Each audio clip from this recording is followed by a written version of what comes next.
First of all, any team news to report? Any new injuries? Anyone coming back from problems? No injuries so far. Everybody is available and everybody's fit. Can I ask about Danny Ings? Obviously, came off the bench the other day, scored as well. Is he ready to start now?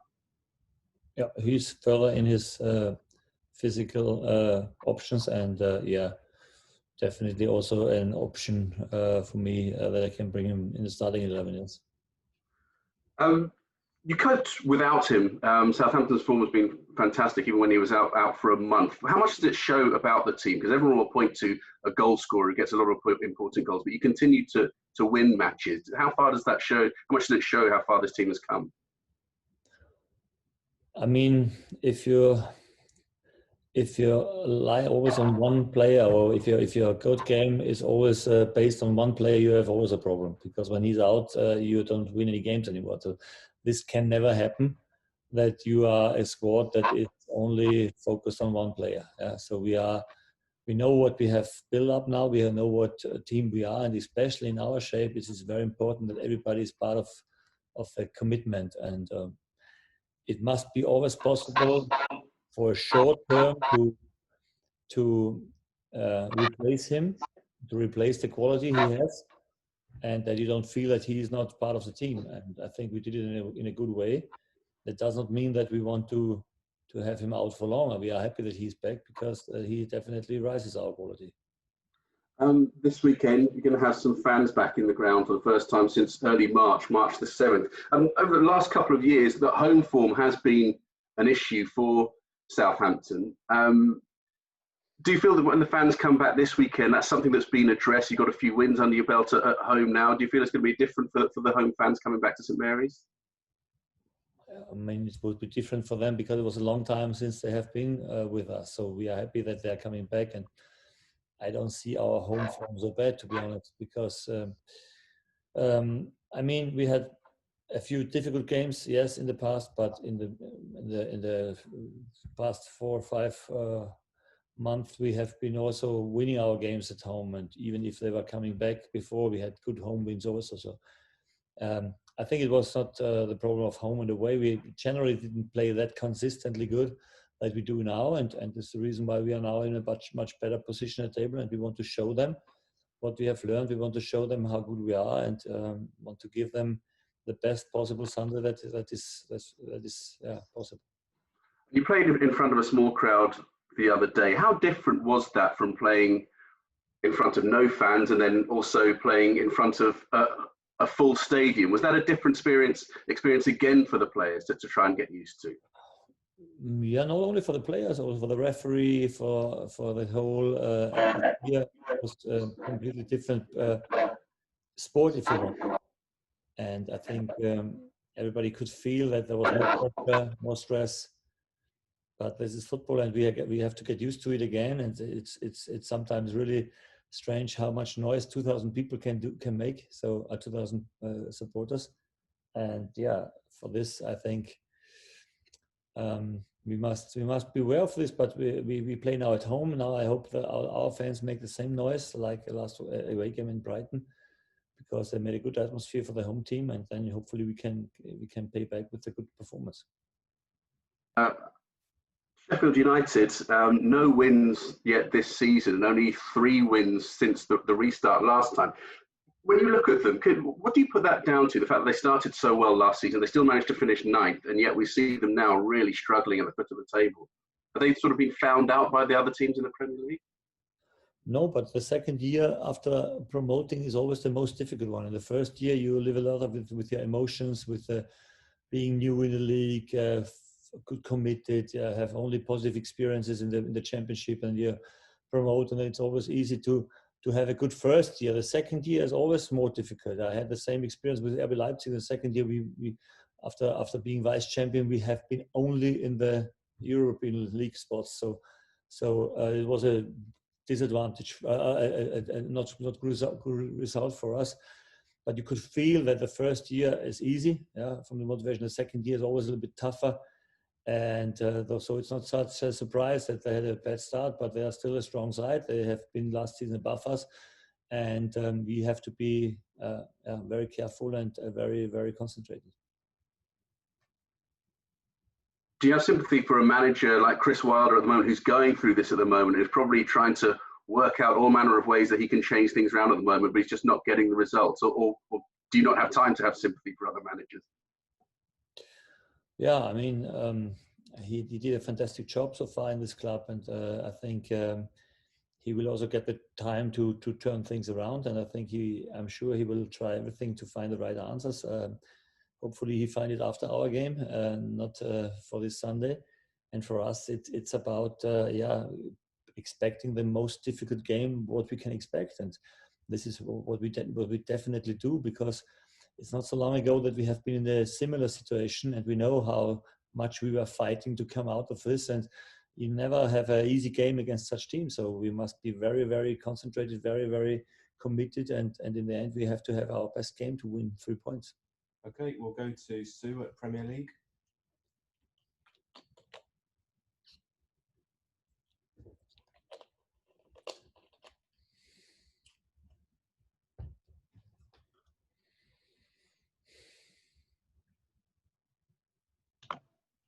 Hi, Ralph. Hello, can you hear me?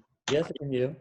Ralph, thank you very much indeed for your time. I just wanted to have a chat with you about Yannick Vestergaard. 3 goals for him in his last 7 games. But prior to that, he'd only scored 1 in his previous 45. What's been the secret of unlocking his little goal-scoring success recently? Yeah, I mean, he's not only because of his scoring in a much better shape now, and the way he plays in the moment is really fantastic. He's becoming a real leader in the team.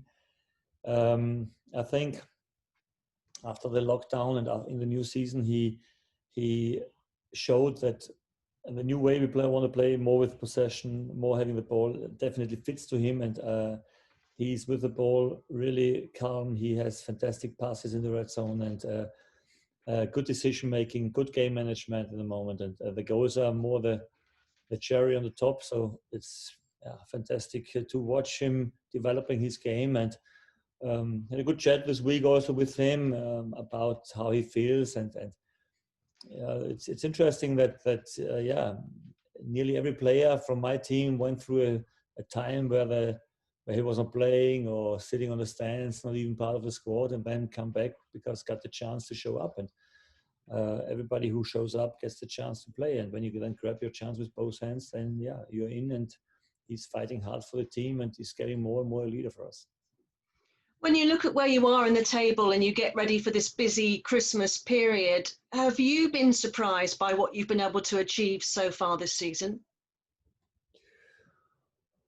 Surprised? You should never be surprised of good performances, because they're always based on hard work. I hoped that we have a better start than last season. The first 2 games it didn't look like, but what we did then was definitely playing in a way we played after lockdown, and you know that we also took a lot of points there in this term of the end of the last season. So we expected to have a better season, not being part of the relegation battle, but we have just 1/3 of the league on, not even 1/3 now, but it's only the start, but we have now 20 points. Also, they don't take us these points anymore.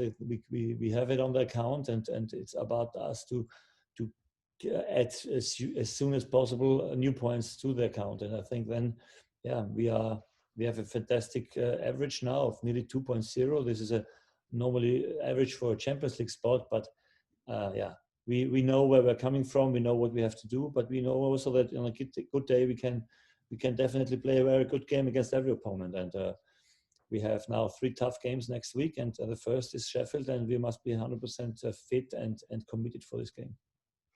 And just a quick word as well about Danny Ings. I know you've been asked about him earlier in this press conference, but I just wanted you to speak a little about what he brings, as you've been able to keep him injury-free, apart from the last month, of course, but seriously injury-free as he closes in on his 50th Premier League goal.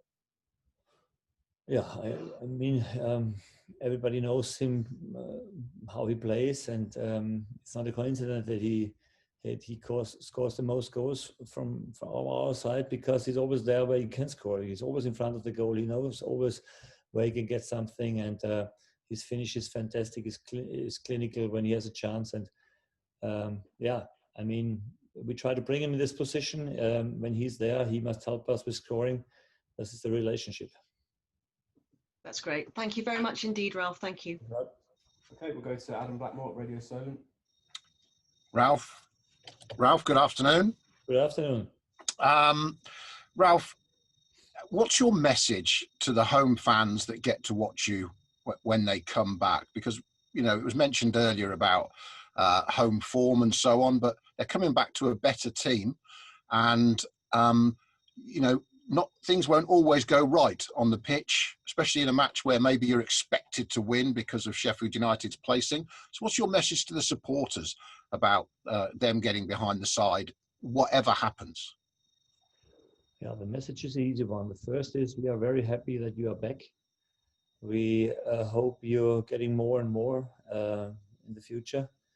And we like to show you what you want to see, a team that is fighting for everything, that is playing a good football, that is patient when it is necessary, that is playing forward when we think there's a chance.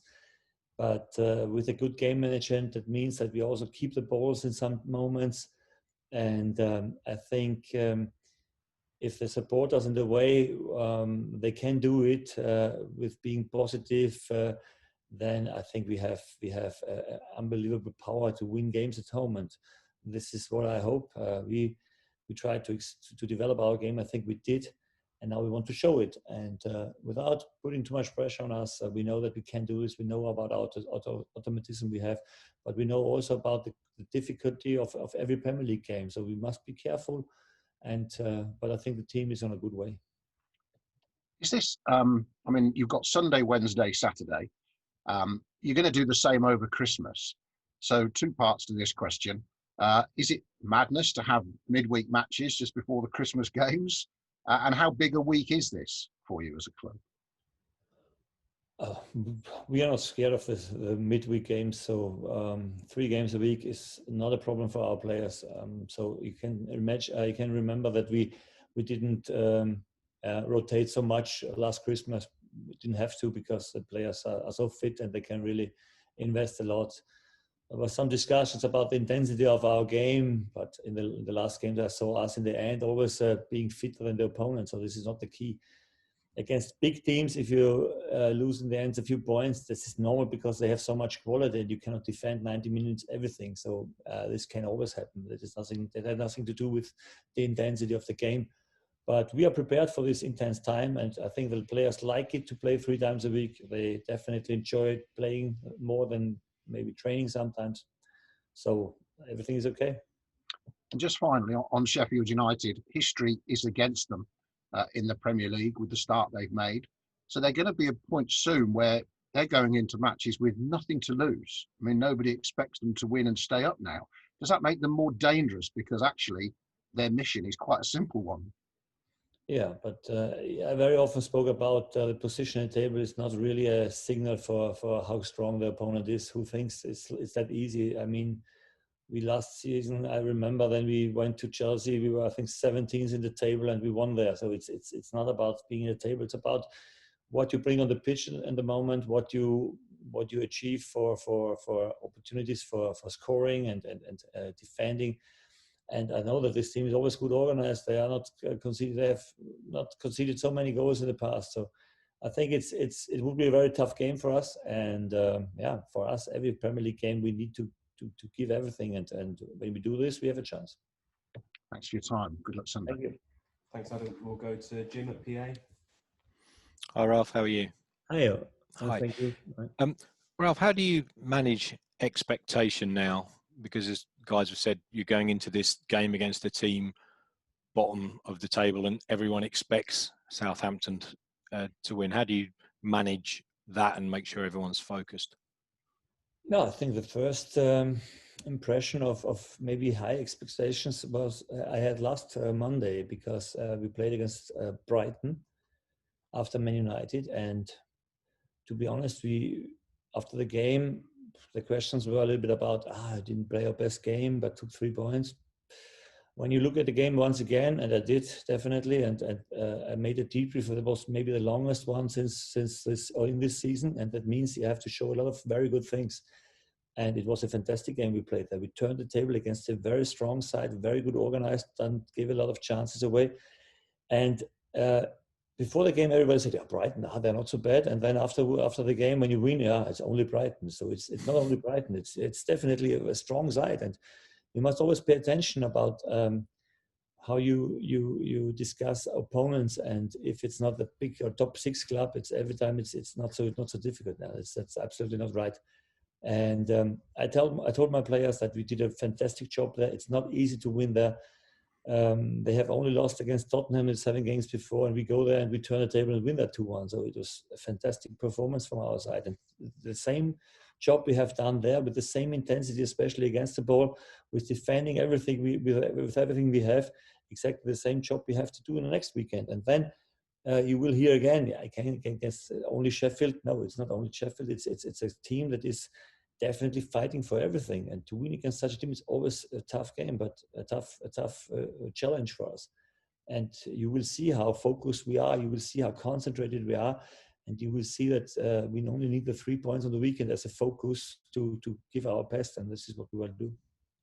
Is it a different approach you have to use to keep the players focused to maintain this level, rather than when you were going through a period at the club where they had to produce better performances to move up the table, whereas now you're trying to maintain your position? No, because we are not maintaining. We are still developing. We are still working hard on our game.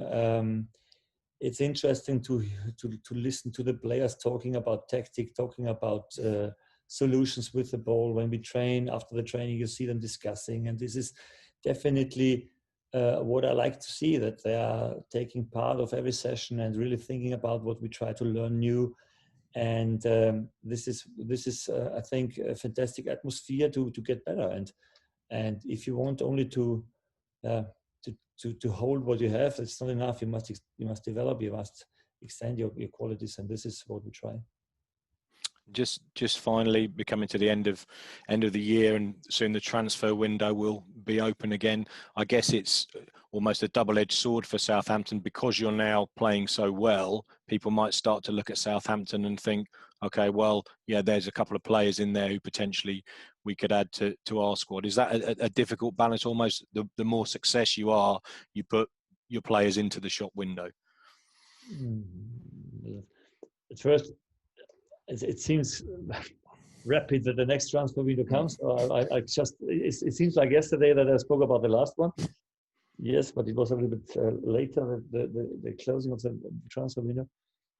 And now, no, I'm never scared of any transfer window, because this is the way we go. I mean, when we are performing well and there are coming other clubs to want to take our players and give you the money you want, then you always discuss it. We are never a club that is the end of the highest club in Europe, or this will never be. So, but we are also not a selling club. So if it's necessary, we have to. If players don't extend the contracts and they are free and have to go, then they go. We can only do what is in our limits, and this is what we definitely do.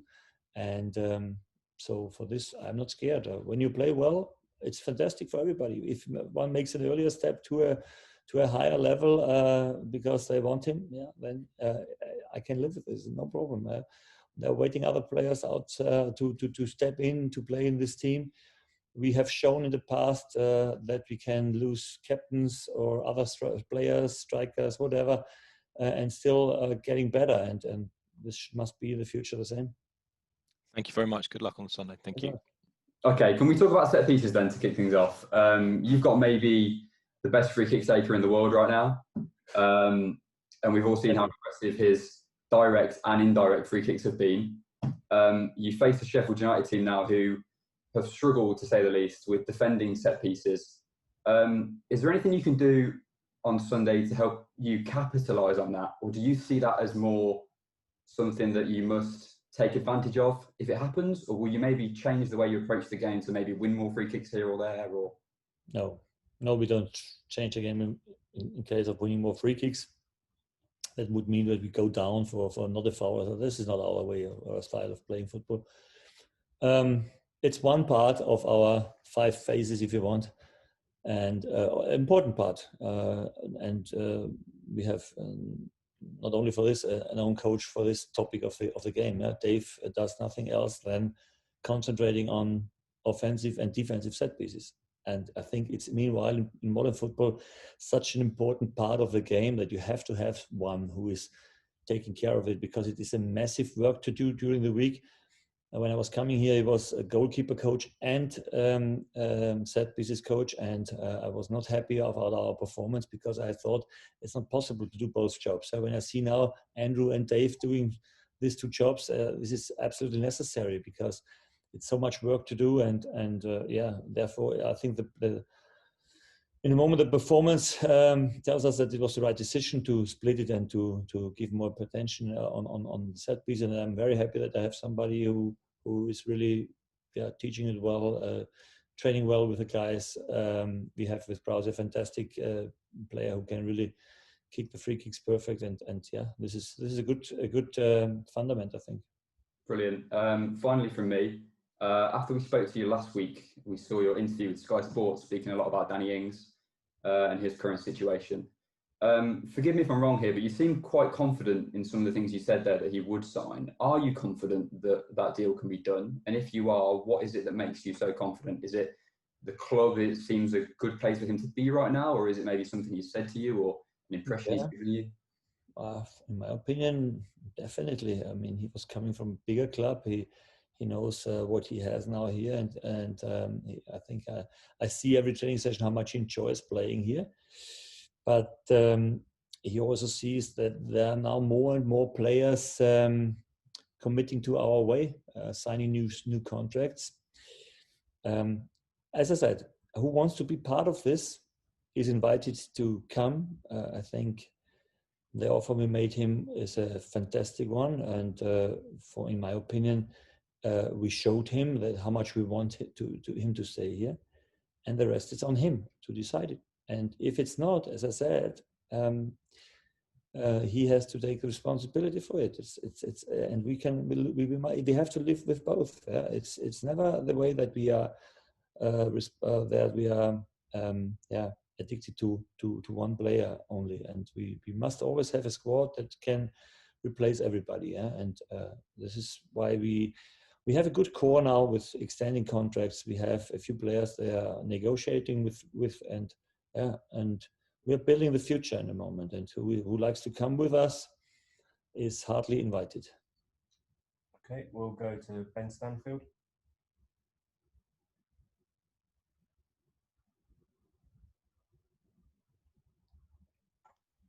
Thanks, Jordan. Afternoon, Ralph.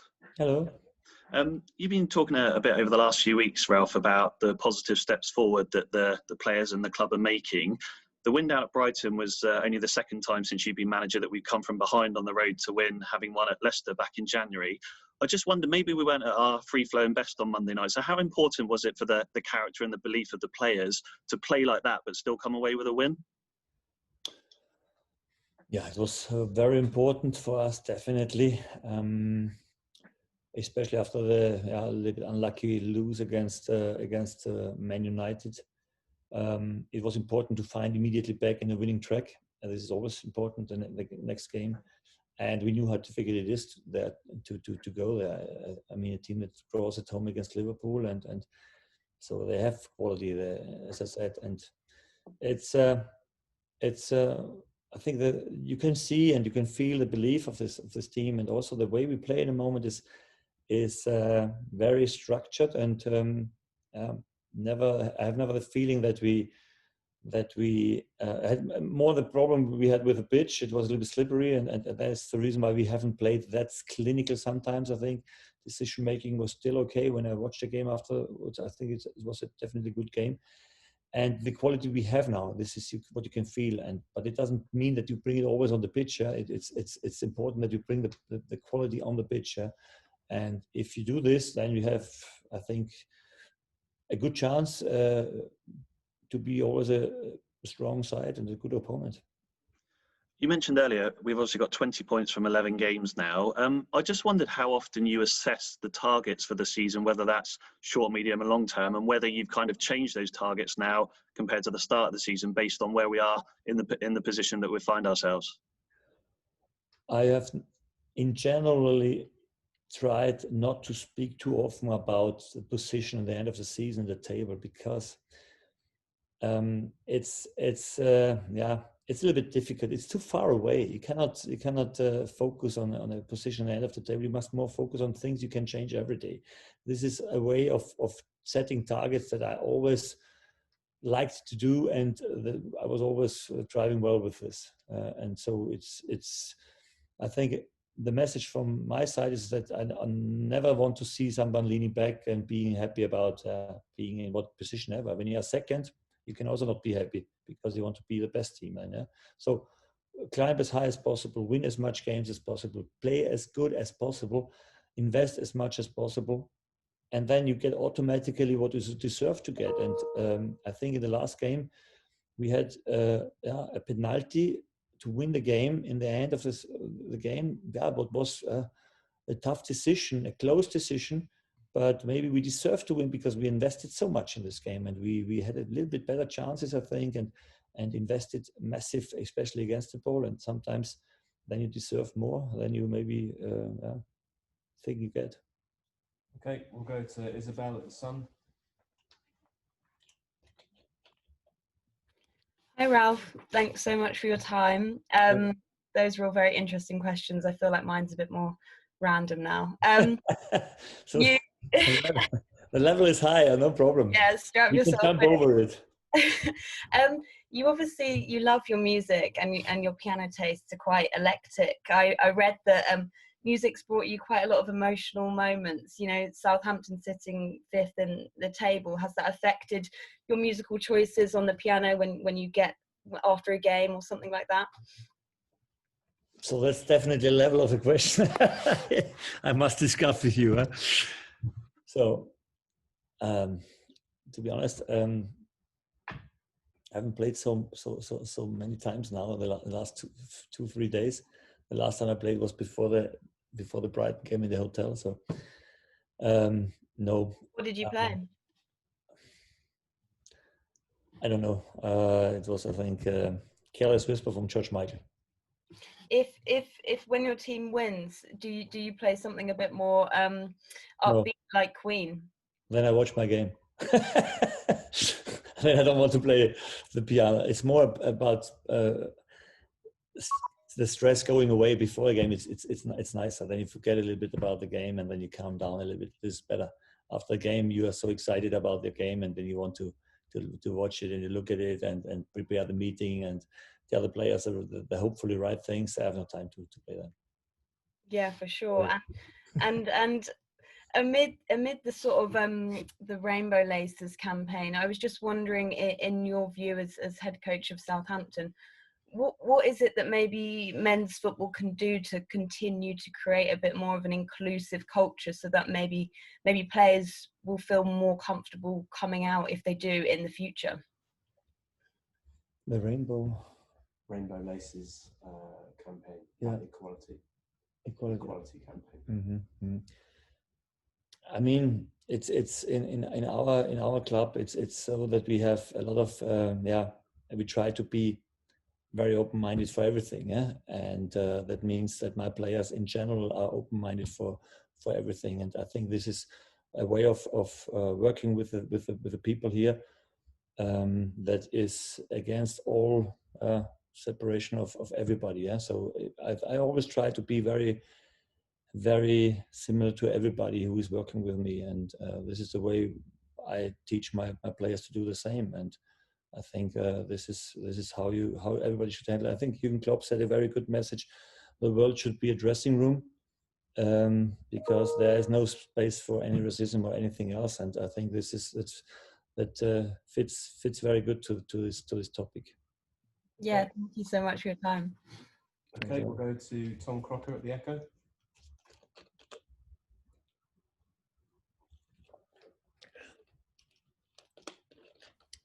Afternoon, Ralph. Hello, good afternoon. I just want to ask you about Salisu. Obviously, you had him in the squad for the first time on Monday. Your centre backs are obviously in good form, but how nice is it to finally have him available again now? Yeah, I'm happy that he is now in every session a part of the team and shows how good he is. And time will come that he will start, I'm sure. At the moment, we have two very strong centre backs with Yannick and Jan, so it's not so easy to replace them, but it's not necessary because there will come so many games and hopefully we don't have injuries, but sometimes it goes quick, so it's good to have him here, to have him available, and yeah, hopefully we'll see him play once. Apologies, that was the doorbell there, so I'm sorry about that if you heard that. I was thinking about they'll go, that's fine. Obviously, he's not played yet, but I mean, off the pitch, do you feel he's sort of integrated well in the squad now and into the group and settled in at the club? Because it was quite a big move for him coming over from Spain. Yes, big move. His language also had to be developed to improve. But I think he's a little bit shy guy, but a good guy, a hard worker. I like seeing training, positive guy, really open-minded, likes to learn, and yeah, I think fits perfect in our group, in our new mentality. Okay, we'll go to Paul at the Star.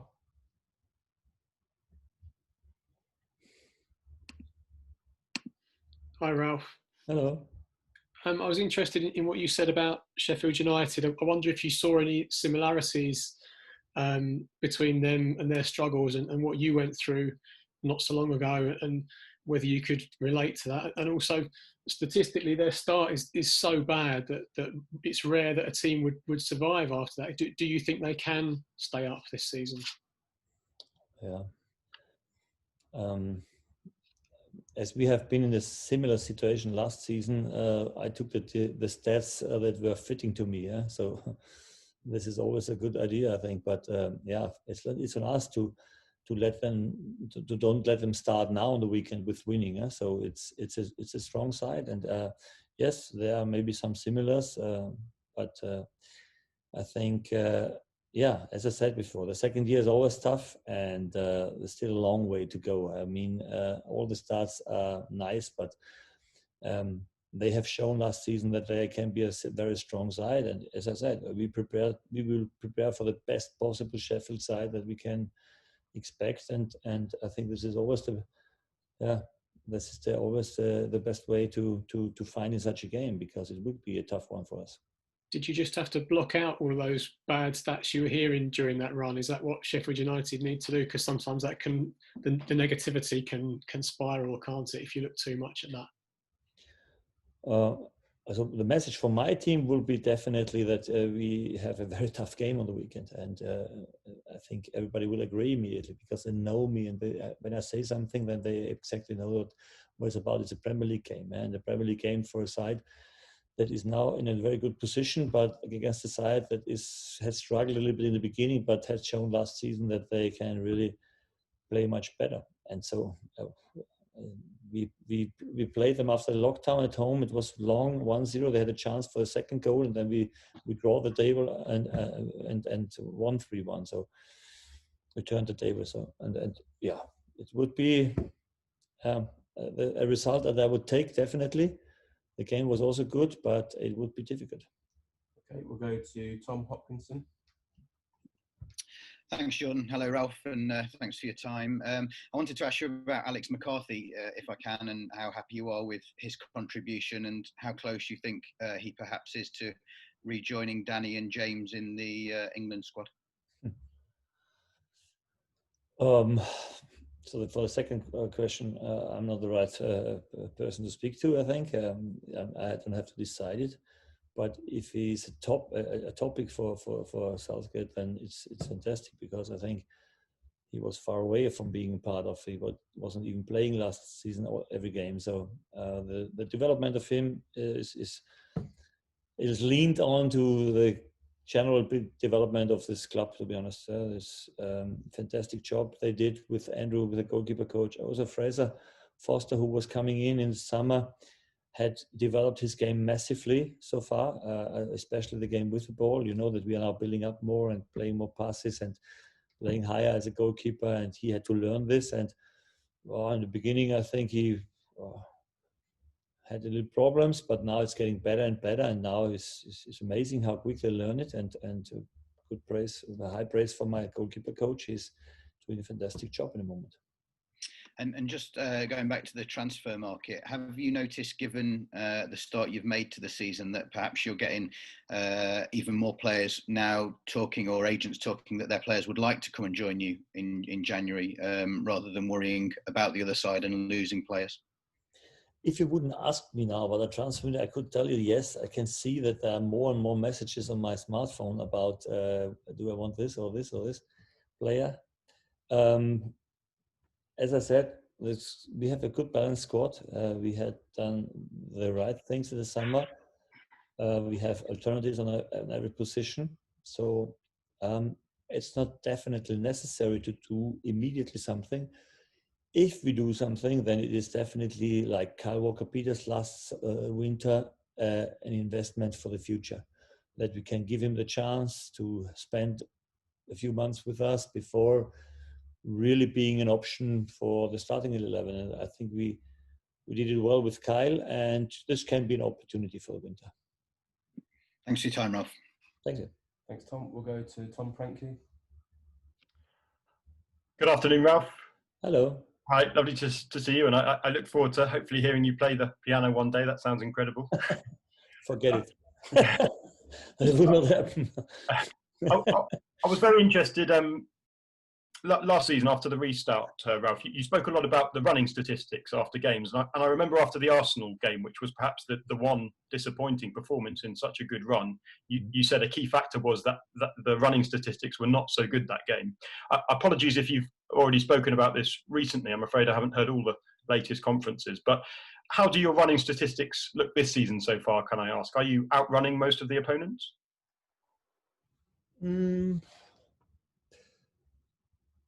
At first, I want to speak about the Arsenal game. I remember that it was a very, very hot summer day, and we played in the afternoon. It was very, very hot, and we definitely struggled a little bit with the intensity of the game, I think. And in the moment, to be honest, I don't look so much on the running stats, because we have now more the ball, we have more possession. I look now more on the percentage of the possession we have, because we had in the past seldom games where we had more possession than the opponent and still win it. So it's interesting that this turns now a little bit, because we are calm on the ball. We try to have more of the ball. We have also more solutions with the ball, because we had made the experience that teams, they play against us only long and let us play, we are very often winning. And this turned now a little bit. And this is the reason why we are now so focused on our game with the ball. But still, the sprints should always be there. I call it sometimes a negative sprints. That means the sprints back, they shouldn't be too high, because that means we make too many mistakes and aren't in good counter-pressing situations. But yes, I think we are definitely still investing more than the opponent, but this is not a problem for my team. They like to do it. I think the more you invest, the sweeter the success, and this is the way we go. Thanks, Ralph. And just my final question, looking at the intensity of the games and the schedule coming up, I think Oriol is now perhaps on 4 bookings, and I know James has a couple. We may see Ibrahima Diallo before too long, and I'm just wondering what kind of player can we expect to see if he does have a bit more time over the next period of matches? Hopefully a very good replacement for the 2 fantastic sixers we have in the moment, and this is the problem for him, because otherwise he would play so far more than he did so far, and then only as a sub. The moment will come for Ori. I think we have still 4 or 5 games to go until this 5 yellow cards could be removed.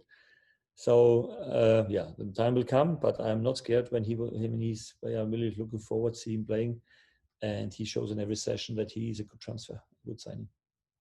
Thank you, Ralph. Best of luck. Thank you, Luke.